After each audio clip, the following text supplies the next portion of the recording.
기도예배에 나오신 귀한 성도 여러분 한 분 한 분 우리 주님의 이름으로 축복합니다.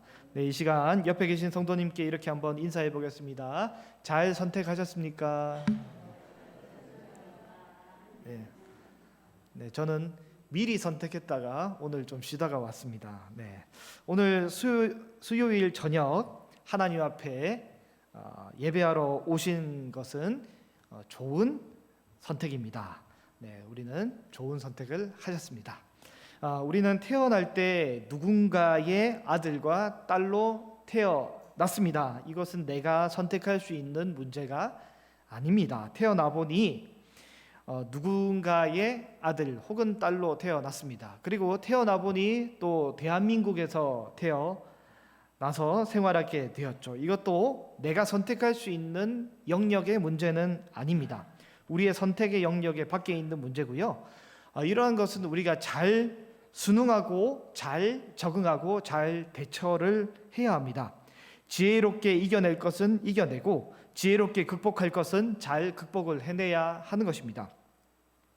어떠한 환경에서 내가 태어난 것은 어쩔 수 없는 상황이기에 그 이후의 영역은 사실은 선택의 영역입니다. 네, 혹시 어쩌면 때로는 우리가 완전히 기울어진 불공평한 경쟁을 할 수 있지만 그러면 어떻게 해야 됩니까? 계속 불평하고 또 불평 속에 머물러 있든지 아니면 순응을 하고 적응을 하고 아니면 바꾸고 변화를 시키든지 그 또한 우리의 선택의 영역입니다.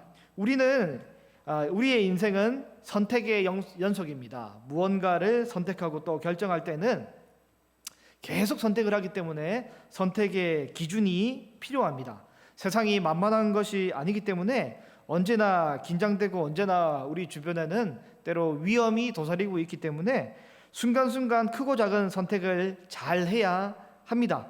일주일 동안 운전을 하고 다닐 때 내가 아무런 잘못을 하지 않아도 앞이나 뒤나 좌우 옆에 있는 다른 차량들이 우리에게 갑자기 끼어들 때 갑자기 급정거를 하거나 이상한 돌발 변수가 갑자기 생길 수도 있습니다.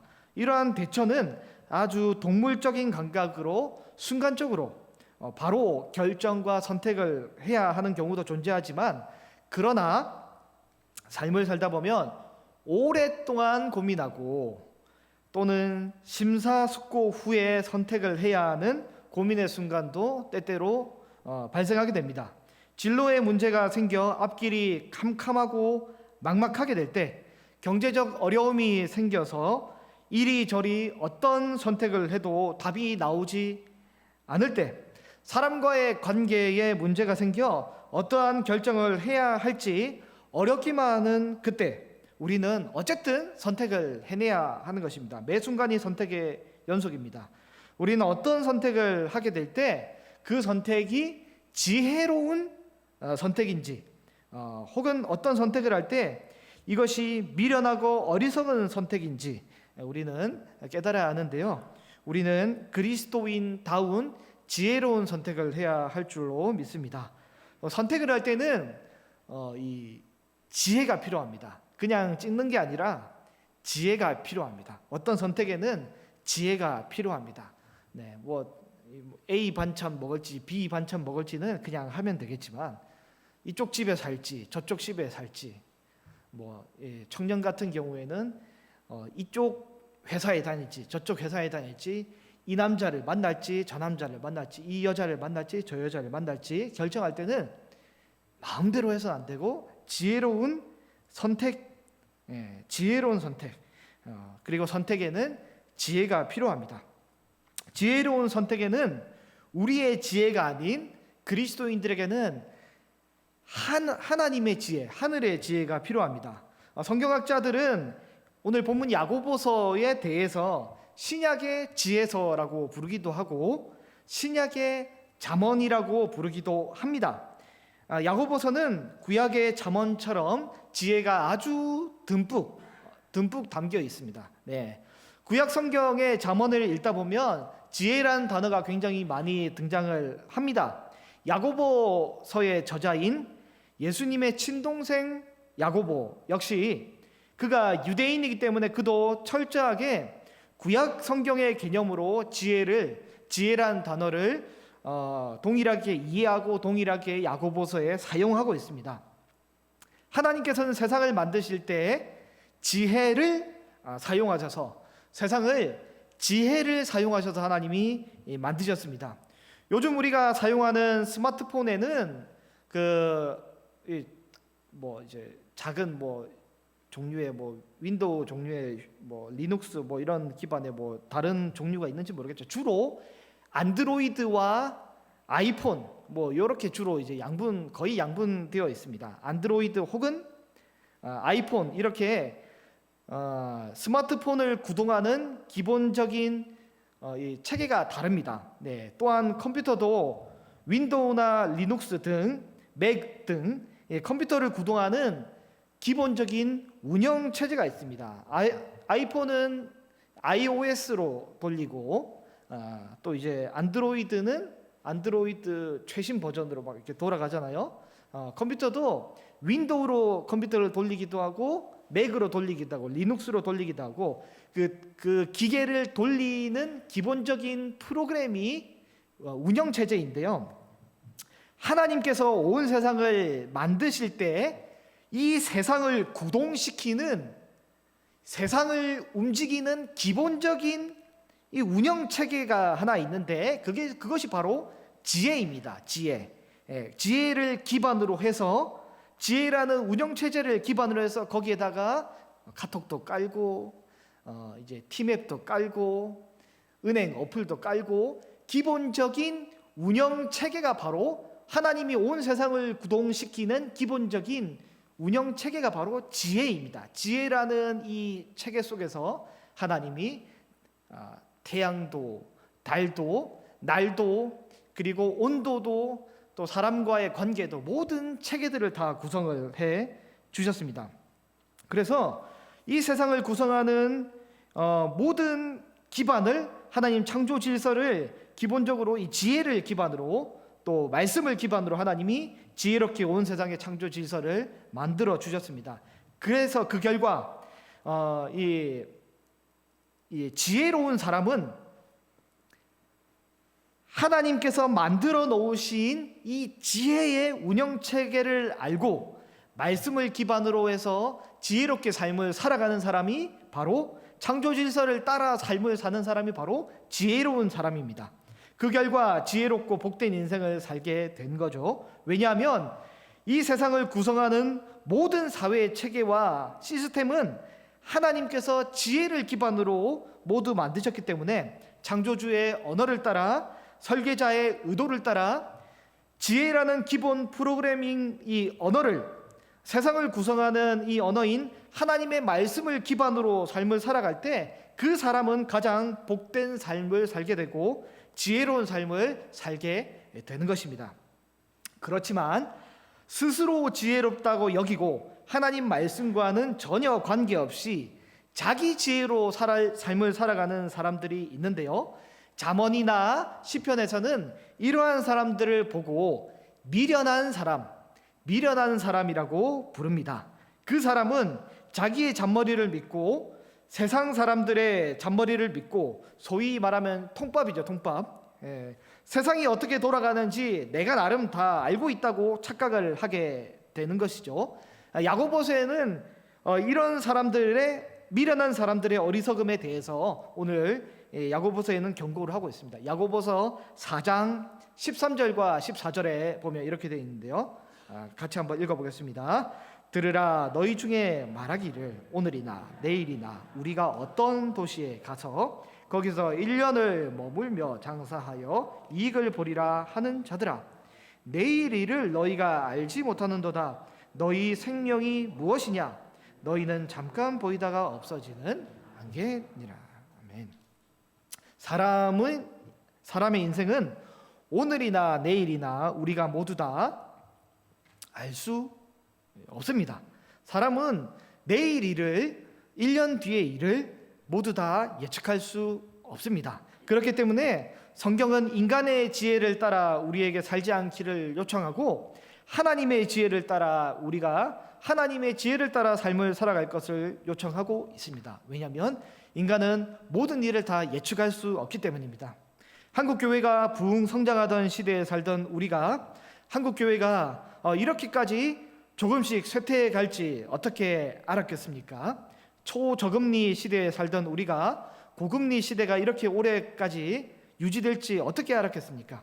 인구 증가로 인해 한 집에 한두 명만 낳자고 산하 제한할 때는 언제고, 지금은 전 세계에서 대한민국이 가장 출산율이 낮은 국가가 될지 우리가 어떻게 알았겠습니까? 사람은 한치 앞의 일도 전혀 모르는 존재입니다. 우리는 잠깐 보이다가 금방 사라지게 되는 안개와 같은 존재인 것입니다.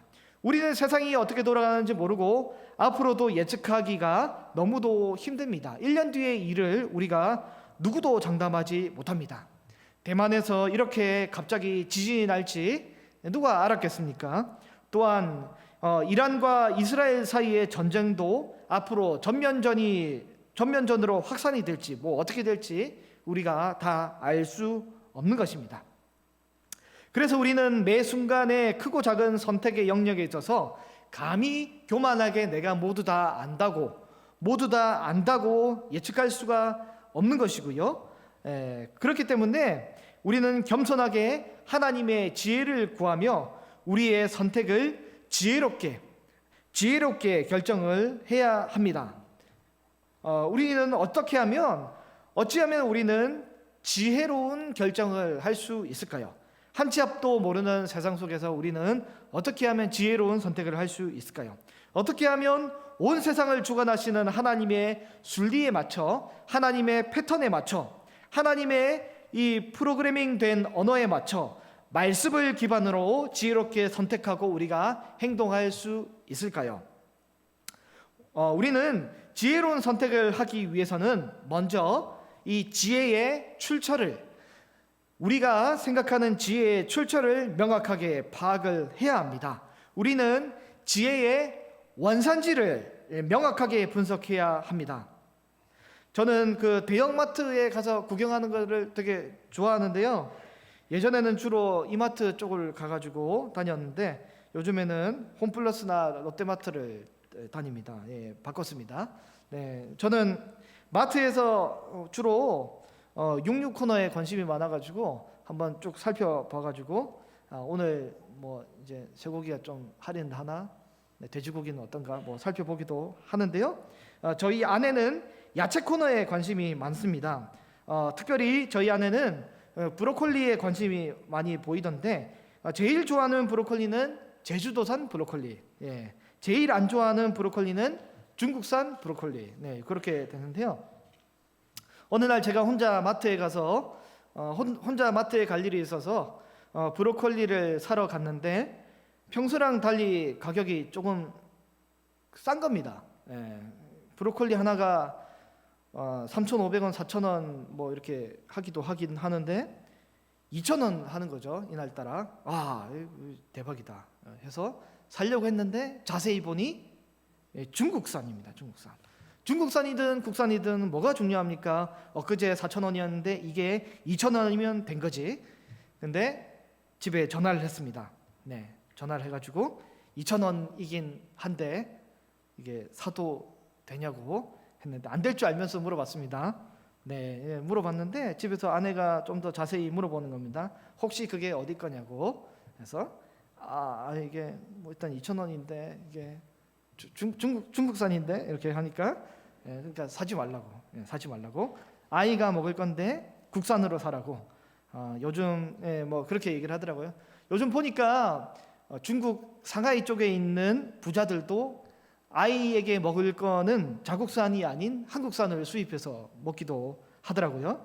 어쨌든 우리의 잔머리가 2,000원밖에 안 하는 중국산 브로콜리를 당장 싸게 구매할 수 있는 나름 지혜로운 이 선택을 할 수 있지만 그보다도 더 중요한 것은 3,500원이든 4,000원을 주더라도 구매 의뢰자의 목적을 따라 그 목적에 부합한 국산을 구매하는 것이 맞는 것이겠죠. 이게 바로 창조주의 원리를 따라 삶을 살아가는 지혜로운 의사결정의 하나의 모습인 것입니다. 그 마트에는 지난주에는 분명히 4,000원의 국산 제품을 팔았었는데 그때는 없었는데 그래도 정직한 게 국산인지 중국산인지 정확하게 밝혀져서 감사한데요. 아무튼 그 마트에는 국산도 있고 중국산도 있습니다. 우리의 인생도 이러한 것입니다. 다 섞여 있습니다. 이 지혜에도 하늘의 지혜가 있고 그리고 땅의 지혜가 있습니다. 지혜에도 하늘의 지혜가 있고 땅의 지혜가 있는데 우리가 사는 삶에 있어서 이것이 안타깝게도 다 섞여 있습니다. 혼란스러운 선택의 문제에 있어서 지혜를 발휘하게 되는데 때로는 우리가 하나님 주신 지혜를 따라 잘 결정을 하는 반면에 어떤 때는 하나님께서 주신 지혜가 아닌 내 잔머리를 따라서 의사결정을 하게 되는 것이죠. 똑같아 보이는 지혜라도 그 출처, 그 원산지가 다른 것입니다.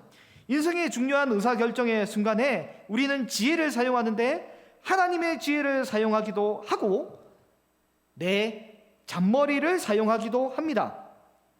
오늘 본문 야고보서에는 이 하나님의 지혜를 뭐라고 설명하냐면 위로부터 난 지혜라고 설명하고 내 잔머리를 뭐라고 설명하냐면 땅 위의 것이라고 표현합니다. 오늘은 이 두 가지에 대해서 간략하게 한번 살펴보도록 하겠습니다.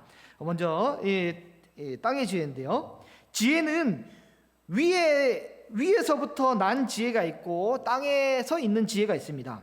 위에서 난 지혜는 하나님께서 세상을 만드실 때 태초부터 가지고 있던 하나님의 지혜인 것이죠. 그렇다면 먼저 살필 땅의 지혜는 무엇입니까? 땅의 지혜는 어떤 지혜입니까? 오늘 본문 15절인데요. 15절을 보면 이러한 지혜는 위로부터 내려온 것이 아니요 땅 위의 것이요 정욕의 것이요 귀신의 것이니 라고 하고 있습니다. 땅의 지혜는 위에서 온 게 아니라 땅의 지혜라고 이야기를 하고 있습니다. 땅의 지혜는 하나님의 지혜를 따라 하나님의 성품을 따라 하나님의 의향을 따라 하나님 만들어 놓으신 세계를 운영하는 기본적인 이 운영체제가 아닌 땅 위의 것인 거죠. 이 땅의 지혜는 땅 위의 것입니다. 인간의 정욕에 의해서 만들어진 것이고 그 원산지와 출처를 보니까 오늘 본문에는 마귀의 귀신의 것이라고 되어 있습니다. 귀신의 것. 브로콜리가 국산인지 아닌지 원산지를 봐야 하듯이 우리 속에 쨍 하고 번뜩이는 그 지혜, 그 계획도 그냥 이게 사용하고 쓰는 것이 아니라 출처와 원산지를 한번 살펴봐야 하는 것입니다. 이게 바로 하나님께로부터 왔는지 아니면 땅에서 내가 만든 것인지 아니면 내 정욕과 욕망에 따라 만들어낸 것인지 그것도 아니면 귀신이 내게 주입해 준 것인지 그거를 생각하고 분별을 해야 된다는 것이죠. 우리는 이것을 어떻게 분별합니까? 마트에 가면 농수산물 원산지 표시라도 있지 우리에게 있는 번뜩이는 이 지혜의 원산지를 하늘의 것인지 땅의 것인지 우리는 어떻게 구분하고 분별할 수 있겠습니까? 명확하게 써주면 좋겠지만 이게 쉽게 구분이 안 되지 않습니까?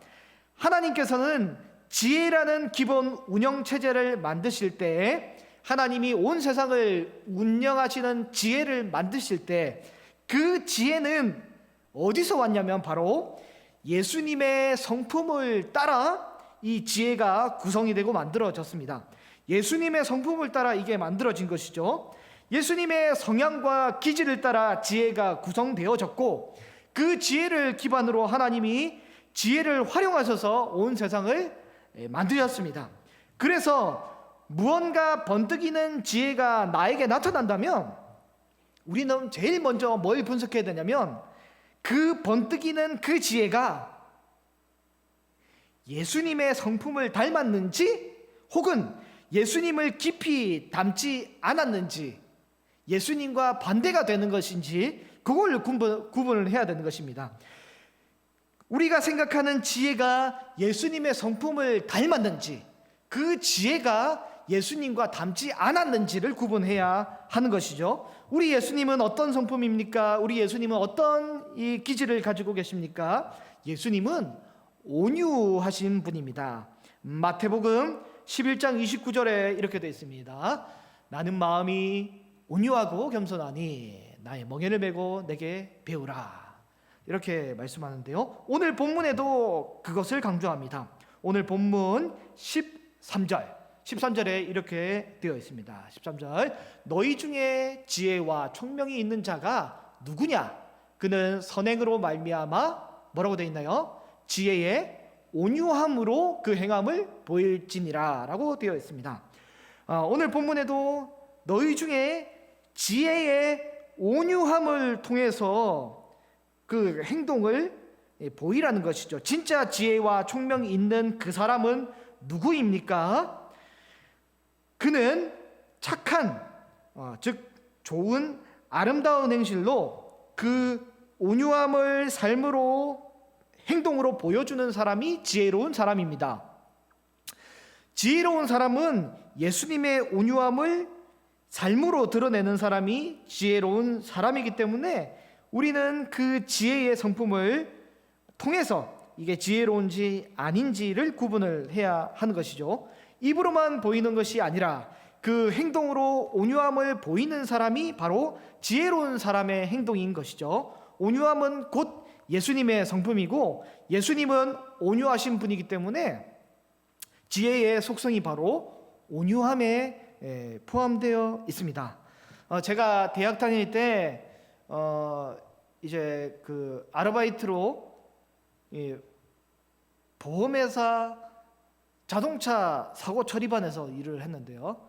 뭐 22살 때인가 이렇게 일을 했는데 목소리가 좀 이제 좀 올드했는지 운전면허도 없는 사람이 자동차 사고 처리를 이렇게 설명해도 이제 운전 경력 20-30년 되신 분도 저한테 다 물어보시더라고요. 아무것도 몰랐는데 그냥 책 보고 했습니다. 근데 어쨌든 통화할 때 아무리 사고가 나도 조곤조곤 이야기하시는 분이 있지만 받자마자 일단 소리부터 지르시는 분이 계십니다. 야, 빨리 차 불러!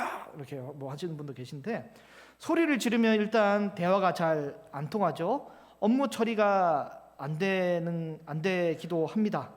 제발 소리를 안 질렀으면 하고 제가 그때 아르바이트를 했었는데 내가 잘못한 것도 아닌데 왜 나한테 소리를 지르는지 모르겠지만 어쨌든 소리를 질렀습니다.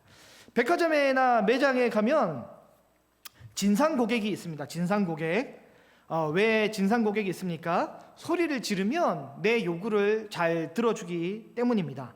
온유하게 겸손하게 자초지종을 이야기를 하면 그 요청을 안 들어줍니다. 백화점에 가서 제가 한번 입어봤는데 느낌이 좀 안 좋고 사이즈가 여기 처음부터 좀 기스가 나 있었던 것 같은데요라고 조곤조곤 이야기를 하면 잘 안 들어줍니다. 그렇기 때문에 진상 고객이 소리를 지르는 것 같습니다. 군대에서 직장에서 상급자가 상사가 왜 소리를 지릅니까? 부드럽게 조곤조곤 따뜻하게 이야기를 하면 그걸 편하게 만만하게 보는지 이야기를 잘 안 들어먹습니다. 온유하고 겸손하게 옳은 얘기를 하면 이게 잘 안 통하는 것이죠. 왜 그렇습니까? 소리를 지르는 사람, 까칠까칠한 사람이 있으면 이게 불편하니까 그냥 이렇게 맞춰주고 또 그럴 수밖에 없는 거 아닙니까? 세상은 이러한 것을 뭐라고 하냐면 지혜로운 사람이라고 합니다. 해결사죠, 해결사. 내가 쉽게 해결할 수 없으니까 안 돼? 내가 같이 가서 환불해 줄게 하고 이제 가서 해결해 주잖아요.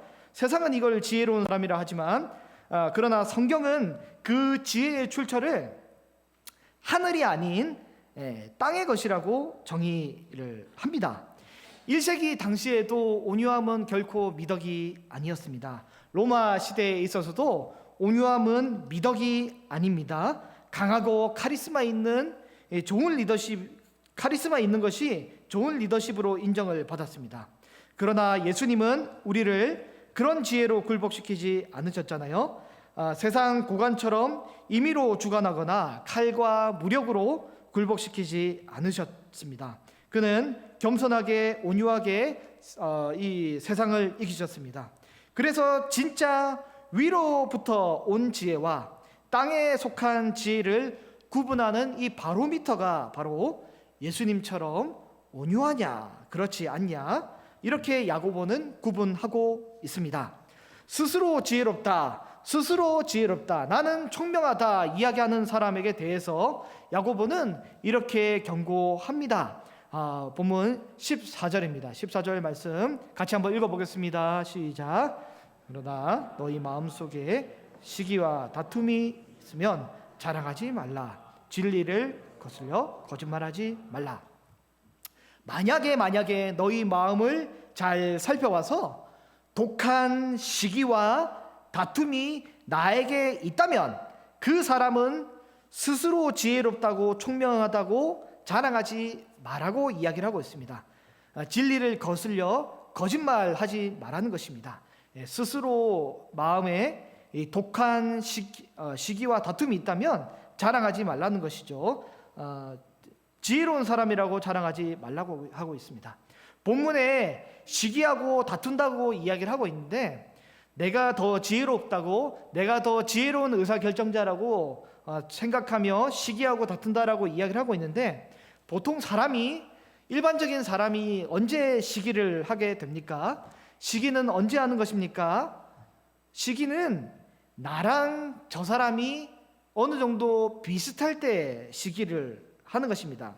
나랑 전혀 비슷하지 않은 사람에 대해서는 우리는 결코 시기하지 않습니다. 시기할 만한 대상이 안 되는 것이죠. 여러분, 우리 그 유초등부 웨이브 아이들이 예배 전에 그 여러 가지 이제 어와나 활동도 하는데요. 애들이 너무 운동을 잘한단 말이죠. 어떤 친구가 운동을 잘해서 옆돌기를 왱왱왱 뭐 그냥 하는 것이죠. 근데 어떤 우리 권사님이 옆돌기 하는 아이를 보면서, 야, 저 친구는 왜 저렇게 건강한 것이지? 이렇게 질투를 안 하잖아요. 왜냐하면 우리의 비교 대상이 아니기 때문입니다. 우리 젊은 남자분이 이병헌이나 공유를 보면서, 야, 저 사람은 왜 저렇게 잘생겼지? 라고 시기하지 않잖아요. 비교 대상이 아니기 때문입니다. 우리 권사님들도 젊은 여자 연예인들 보고 질투 안 하시잖아요. 뭐 고윤정이나 뭐 장원영 이런 어린애들 보면서 쟤는 너무 이뻐라고 질투 안 하시잖아요. 안 하시잖아요. 괜히 그냥 옆에 있는 다른 권사님들 보면서 다른 권사님들 미장원에서 머리를 좀 잘 말고 오시면 돈 좀 썼구만 이러면서 괜히 이렇게 시기하고 이렇게 하는 것이 뭡니까? 나랑 그래도 비슷하니까, 비교가 될 만하니까 시기하는 것 아닙니까? 이렇게 비교하는 것은 예수님의 마음이 아닌 것입니다. 시기와 다툼이 있는 곳에는 예수님의 마음이 없습니다. 우리가 우리 자신을 잘 살펴봐서 혹여나 나에게 시기와 다툼의 마음이 발견된다면, 그래서 내 입에서 무언가 내 지혜를 자랑해서 내가 잘남을 드러내서 상대를 이기고 싶은 마음이 있다면, 야고보는 뭐라고 하냐면 입에 재갈을 물리라고 경고하고 있습니다. 이런 시기를 기반으로 내가 다른 사람보다 더 낫다는 것을 증명하기 위해 누군가와 다툰다면 이것은 예수님의 성품이 아닌 것입니다. 시기와 다툼으로 표출되는 지혜, 그 지혜의 출처와 원산지는 어디입니까? 오늘 본문 15절입니다. 15절 같이 읽어보겠습니다. 이러한 지혜는 위로부터 내려온 것이 아니요 땅 위의 것이요 정욕의 것이요 귀신의 것이니, 예수님의 온유함을 담지 않았기 때문에 그러한 지혜는 위로부터 온 것이 아니요 땅 위의 것이며, 내가 무언가를 이루기 위한 정욕을 기반한 것이기 때문에 그 지혜의 원산지는 이 귀신의 것입니다. 시기와 다툼으로 표출되는 지혜의 결과는 어떻게 됩니까? 시기와 다툼의 지혜의 결과는 16절에 나오게 됩니다. 오늘 본문 16절에는 시기와 다툼이 있는 곳에는 혼란과 모든 악한 일이 있음이라 라고 이야기를 하고 있습니다. 시기와 다툼이 있는 곳에는 결과가 혼란과 악한 일인 것이죠. 당장은 인간적인 생각으로 이것이 잘 해결될지는 모르겠지만 그 결과는 혼란과 모든 악한 일이 있는 것입니다. 당장 2,000원짜리 브로콜리를 사서 집에 가게 되면 당장은 값싸고 좋겠지만 집에 가면 혼란과 악한 일이 생기게 되는 거죠. 진리는 옳은 일에 더 비용을 지불할 수 있는 것이 바로 진리의 삶인 것입니다. 귀신의 지혜, 육신의 정욕, 땅 위의 것은 예수님의 것이 아닙니다. 우리가 하나님께 구하여도 얻지 못함은 왜 얻지 못합니까? 야고보서 4장 3절에 구하여도 받지 못함은 정욕으로 쓰려고 잘못 구했기 때문이다라고 야고보가 이야기를 하고 있습니다. 귀신의 지혜, 육신의 정욕, 땅 위의 것으로 구했기 때문에 이것으로 기도하고 이것으로 요청한 나의 선택의 기도는 결코 하나님의 출처가 아니기 때문에 원산지가 하나님의 것이 아닌 땅 위의 것이기 때문에 하나님이 그 기도를 받아주지 않는 것이죠. 그렇다면 우리는 어떻게 삶을 살아야겠습니까? 하늘로부터 내려온 지혜, 하나님으로부터 내려온 지혜, 하나님께서 원래 세상을 만들 때 운영하신 그 지혜로 삶을 살아야 하는데 위로부터 내려온 지혜는 도대체 어떤 성향과 모습이 있겠습니까? 오늘 본문 17절을 같이 읽어보겠습니다. 오직 위로부터 난 지혜는 첫째 성결하고 다음에 화평하고 관용하고 양순하며 긍휼과 선한 열매가 가득하고 편견과 거짓이 없나니. 위로부터 난 지혜는 첫째, 여기서 원문의 생략된 단어가 뭐냐면 첫째 정말로 무엇보다도 성결하고 라고 되어 있습니다. 첫째 성결하고라 되어 있는데 첫째 정말로 무엇보다도 일단 성결한 것이 제일 중요하다. 위로부터 난 지혜는 일단 성결한 것이다 라고 이야기를 하고 있습니다. 위로부터 난 지혜의 특징이 일단은 뱀처럼 굉장히 지혜가 있기는 하지만 그 지혜가 뱀처럼 강교한 게 아니라 비둘기처럼 순결한 것입니다. 순결하고 성결한 것이 바로 위로부터 난 지혜의 특징인 것이죠. 남을 해하고 넘어뜨리고 짓밟으며 지혜가 발휘가 되는 것이 아니라 온유하고 겸손하게 지혜를 발휘하는데 그 지혜가 마치 뱀의 지혜처럼 굉장히 총기가 있고 지혜로운데 대신 그러나 비둘기처럼 아주 순결한 순진무구한 아주 순박한 지혜를 발휘하게 되는 것이죠. 이게 마귀의 지혜와 구분되는 첫 번째 원리입니다. 순결하고 성결하고 깨끗함, 무엇보다도 정말로 순결하고 정결하고 깨끗한 것이 마귀의 지혜와 전혀 다른 하나님의 지혜의 특징입니다. 뒤에서 쏙닥쏙닥 거리는 것은 지혜가 아닙니다. 사람 앞에서도 강대상 앞에서도 당당하게 충분하게 깨끗하게 이야기할 수 있는 내용이 진짜 지혜로운 내용입니다. 근데 우리가 이제 그게 잘 안 되잖아요. 저도 이제 살다 보면 정말 쓸데없는 잔머리가 너무 팽팽 잘 돌아가가지고 부끄러운 의사결정과 부끄러운 말을 많이 하게 됩니다. 이게 정말 안 좋은 거잖아요. 우리가 때로 얼마나 계산적이고 깨끗하지 않은 생각을 하게 됩니까? 그러한 생각의 원산지는 어디냐면 바로 마귀입니다. 마귀. 위로부터 난 지혜의 특징은 첫 번째 성결하고 그 다음이 뭐냐면 그 다음이 바로 화평입니다. 화평. 구약의 샬롬, 신약의 에이레네, 화평, 평화. 위로부터 난 지혜의 특징은 바로 화평, 사이좋게 지내는 게 제일입니다. 사이좋게 지내는 게 제일입니다. 이것이 바로 위로부터 난 특징입니다. 지혜의 특징, 사이좋게 내가 번뜩이는 생각을 발휘했을 때 그 생각의 결과가 다들 사이좋게 되는 것, 이게 바로 위로부터 난 지혜의 특징이라는 것입니다.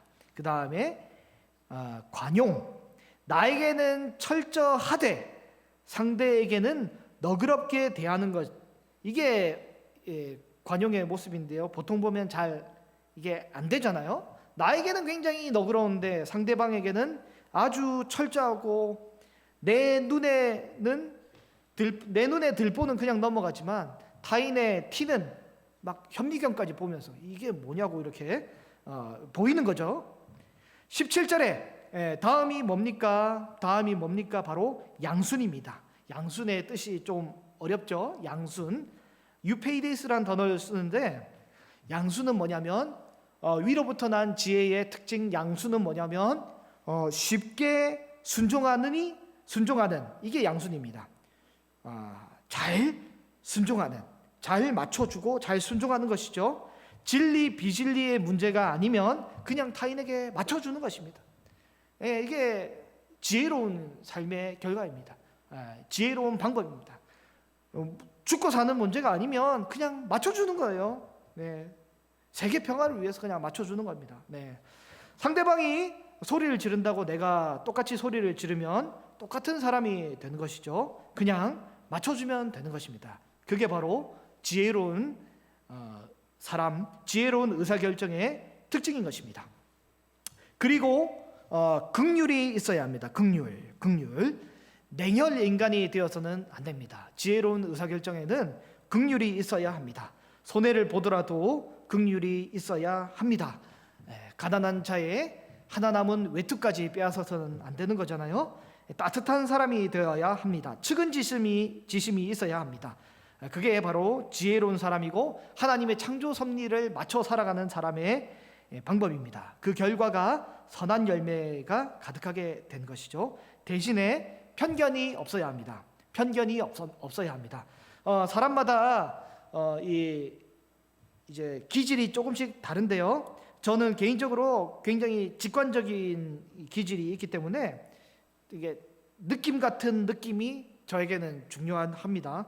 이 느낌 같은 느낌이 때로는 잘 맞기도 하지만 때로는 전혀 다른 이 결과를 가져오기도 하더라고요. 그래서 이제 저는 제 감각을 때로는 잘 신뢰하지 않습니다. 특별히 우리 신앙생활을 오래 하신 권사님들은 이제 살짝 고개만 돌려서 눈만 이렇게 돌리면 워낙 직관력이 좋으셔가지고 얼추 이 웬만큼 이 돌아가는 상황과 판세가 다 보이시잖아요. 이게 굉장히 좋기도 하지만 때로는 잘못하게 되면 잘못된 편견을 가지기도 쉽습니다. 그래서 하늘의 지혜는 쉽게 편견을 가져서는 안 되는 것입니다. 위로부터 난 지혜의 특징이 무엇입니까? 바로 이 거짓이 없는 사람입니다. 거짓이 없는 사람. 비둘기처럼 성결하고 깨끗하니 굳이 거짓을 만들어낼 필요가 없는 것입니다. 사람 앞에 당당하기 때문에 뭐 꿀릴 거 없으니까 항상 거짓말 없이 당당할 수 있는 사람이 바로 위로부터 난 지혜를 가진 사람의 특징입니다. 그 결과 18절의 결과를 만들어내게 됩니다. 오늘 본문 18절을 같이 한번 읽어보겠습니다. 시작. 화평하게 하는 자들은 화평으로 심어 의의 열매를 거두느니라. 하나님의 지혜로 삶을 살았더니 그 결과 화평하게 하는 자가 화평으로 심어 의의 열매를 거두게 되는 것이죠. 좋은 결과를 만들어내게 되는 것입니다. 땅의 지혜로 살았을 때의 결과는 시기와 다툼이었지만 하늘의 지혜로 삶을 살았더니 화평의 열매를 거두게 되는 것입니다. 지혜의 출처에 따라서 전혀 결과가 달라지게 되는 것입니다. 말씀을 정리하고 맺겠습니다. 우리는 하루에도 몇 번씩 수많은 선택을 하게 됩니다. 과연 어떤 선택이 좋은 선택일까요? 우리는 지혜로운 선택을 해야 합니다. 땅의 지혜가 아닌 하늘의 지혜로 삶을 살아야 합니다. 당장 이득을 본다고 출처에도 좋지 않은 원산지도 좋지 않은 땅의 지혜를 가져와서 삶을 살지 않기를 바랍니다. 당장 손해를 본다 할지라도 값비싼 대가를 당장에는 지불을 해야 할지라도 출처가 명확하고 원산지가 명확한 하늘의 지혜로 우리는 삶을 살아가시기를 바랍니다. 인생이 잘 안 풀리고 꼬이고 힘들 때가 있습니다. 때로는 화가 나고 이미 엉망이 되어버린 것 같을 수도 있고, 이미 내 인생은 늦은 것 같아 보일 수도 있고, 복잡하고 꼬여서 늦었나 싶을 때도 있습니다. 그러나 모든 일을 예수님께 맡기고 예수님을 내 인생의 주인으로 모시기를 바랍니다. 그래서 예수님의 언어, 예수님의 성품, 예수님의 지혜로 의사결정을 할 때 주께서 우리에게 아름다운 결과를 주실 줄로 믿습니다. 마지막으로 야고보서 1장 5절 말씀을 같이 한번 읽어보겠습니다. 너희 중에 누구든지 지혜가 부족하거든 모든 사람에게 후히 주시고 꾸짖지 아니하시는 하나님께 구하라. 그리하면 주시리라. 오늘 본문에 누구든지 모든 사람에게 라고 되어 있습니다. 이미 나는 늦었다. 이미 꼬여버렸다. 이미 복잡해졌다. 이거는 쉽게 풀 수 있는 지혜의 모습이 아니다. 상당히 어려운 상황이 되어버렸다 하는 상황에 있는 그 사람일지라도 오늘 본문에 누구든지, 오늘 본문에 모든 사람에 속하는 사람이 것이죠. 그 누구든지 그 어려운 상황에 있을지라도 모든 사람이, 모든 환경에 있는 그 누구든지 땅의 지혜가 아닌 하늘의 지혜를 구하게 될 때 우리 하나님이 후히 주시고 꾸짖지 아니하시고 우리의 삶의 문제를 풀어 주실 줄로 믿습니다. 저와 여러분이 하늘의 지혜로 지혜로운 의사결정을 하시기를 간절히 소망합니다. 기도하겠습니다.